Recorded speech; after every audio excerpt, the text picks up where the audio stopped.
I absolutely adore the original Pacific Rim. It's a fantastic film, perfectly paced and perfectly executed. As perfectly executed as a film about giant robots punching giant dinosaurs can be. It understood restraint and it had focus, two things unfortunately lacking in this sequel. I can't say I was particularly excited about seeing Uprising. I didn't feel like Pacific Rim needed a sequel. It told its story and it told it well.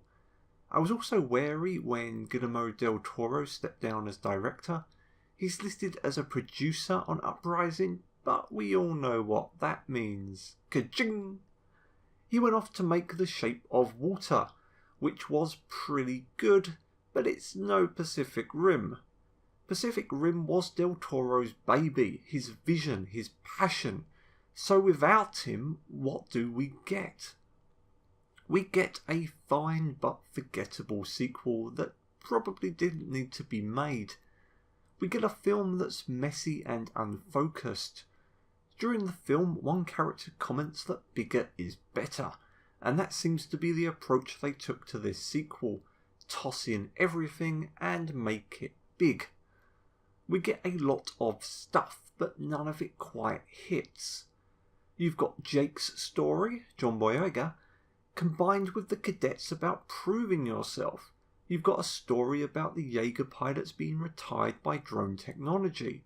You've got private corporate meddling, people building their own Jaeger from scrap, Jaeger versus Jaeger, Kaiju Jaeger hybrids, a new super Kaiju, and the end of the world. It's just too much stuff crammed in, too many plot threads and too many characters, none of which are adequately developed. After seeing the film, I found an interview with the director talking about the script. He said, "When I came on, there were 3 other drafts of the script that were developed through the years. I read them, and there were great elements of each one, so I cherry-picked the best parts of 3 scripts, which was fantastic to have that opportunity." In other words, they took 3 plots and rolled them into one, which explains why the film is so unfocused. When one character died, I didn't even know who it was. I didn't know any of their names aside from Jake and those returning from Pacific Rim. The film just doesn't have the time. The best thing I can say about it is that the pace is kept high and the action is fun, so you don't really have time to stop and think about how none of it really adds up. Who is that? Definitely not one of ours. Let's do this! So, let's talk about some more specific elements without spoiling things. The new Jaeger are okay, I guess. I don't mind them being more agile than those in the original.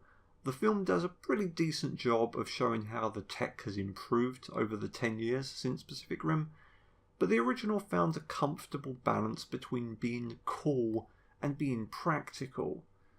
Why would they build a Jaeger with a giant wrecking ball?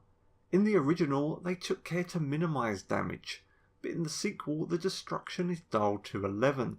Bigger is better, remember? I did really like the design and fight style of Saber Athena though.